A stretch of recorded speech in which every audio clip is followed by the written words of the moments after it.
garsooraha ka codsaday yiri Cabdimaalik uu hadalkii ugu dambeeyay maadaama xukun soo socdo hadalkii ugu dambeeyay maxaad ka codsan lahayd maxkamadda Cabdimaalik kaliya wuxuu ku bilaabay hadalkiisa kitaab quraan markay akhrisanayay maxkamadda isagoo ka tinadsan baa la keenaa marka kitaab quraan abu akhrisanayay oo uu ku dhex akhrisanayay qol yaro shabaga kitaabkii quraanka isagoo akhrisanaya ay maxkamaddu bilaabtay kitaabkii marka meel buu saartay marka uu hadalka yiri garsooruhuna kitaabkii quraanka intuu gacanta kor ugu qaaday ayuu kuli waxaan ka codsanayaa inaad kitaabka igu xukunto kitaabka inaad iga baadho hadii kitaabka wax aad igu xukunto aad ka hesho inaad igu xukunto haddaan igu xukumin inaan dulmin hadaladii ugu saameynta badnaa bay ahaayeen uu ku xujeeyay garsoorka waxa kale kamid ahaa hadaladii uu ku xujeeyay wuxuu ku yiri waxaan Ilaahay ka baryayaa buu yiri haddii adiga iyo inta idulmiday kaleba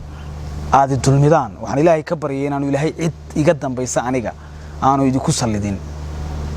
macnaha cid iga dambaysa aanay halkan soo istaagin oo aydan dulmiga aniga la geysto kale aydan u geysan waxa kale hadalada kamid ahaa Cabdimaalik wuxuu xusay oo jirta oo xaqiiqo dhab ah in afar nin oo isku reera oo isku qabiila ay Cabdimaalik telefishinka u soo fadhiisteen waliba TV-gii dawladda umada ka dhaxeeyay ay soo fadhiisteen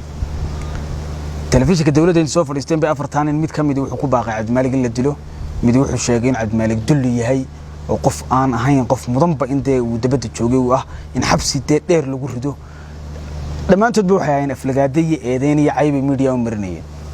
afartuba isku qabiil bay ahayn isku deegaan bay ka soo jeedeen waxay ka soo jeedeen waliba deegaankan iskuulka Abaarso uu ku yaalo